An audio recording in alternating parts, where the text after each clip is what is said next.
Hello, this is Father Daniel Kim, Maryknoll Missioner, and welcome to our daily Gospel reading and reflection. Today's Gospel reading is according to St. Mark, chapter 6, verses 14 to 29. King Herod heard about Jesus, for his fame had become widespread, and people were saying, "John the Baptist has been raised from the dead. That is why mighty powers are at work in him." Others were saying, "He is Elijah." Still others, "He is a prophet, like any of the prophets." But when Herod learned of it, he said, "It is John whom I beheaded. He has been raised up." Herod was the one who had John arrested and bound in prison on account of a Herodias, the wife of his brother Philip, whom he had married. John had said to Herod, "It is not lawful for you to have your brother's wife." Herodias harbored a grudge against him and wanted to kill him but was unable to do so. Herod feared John, knowing him to be a righteous and holy man, and kept him in custody. When he heard him speak, he was very much perplexed, yet he liked to listen to him.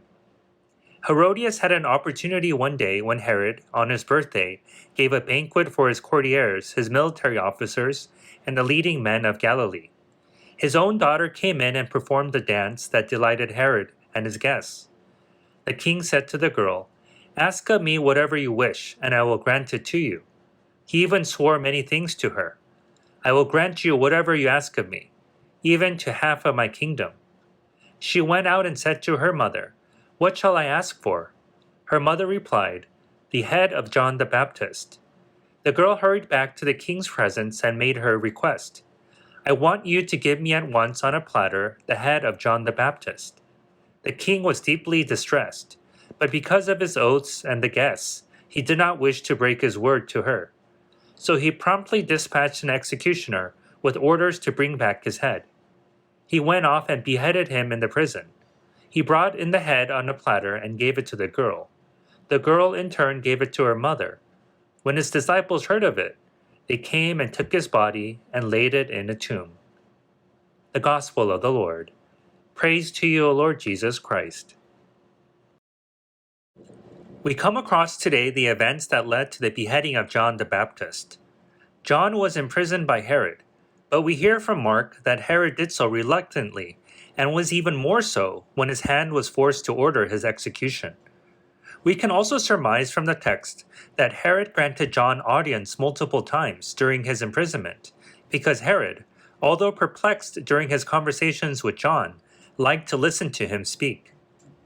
Perhaps Herod was captured by the power of John's words, which contained within them truth that stems from his relationship with the divine, a truth that transcended his own words and power even as a ruler.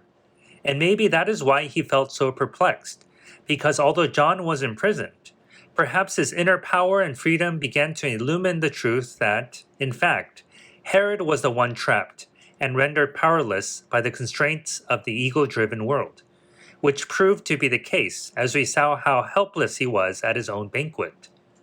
So what is true freedom and power? True freedom and power can be only attained through our sincere relationship with God, and not through any other earthly means. Thank you for listening to today's Gospel reading and reflection. Please be sure to tune in again tomorrow. Have a blessed and wonderful day. If you enjoyed today's Gospel reading and reflection, please make sure that you subscribe wherever you're listening to podcasts. Also, if you know somebody who may find value in today's reading, please make sure that you share it with them. To learn more about how you can support the work that Maryknoll does around the world, please visit us at maryknollsociety.org. And if you're interested in subscribing to our online magazine, please feel free to visit us at maryknollmagazine.org. Thank you once again for spending your time with us today, and God bless.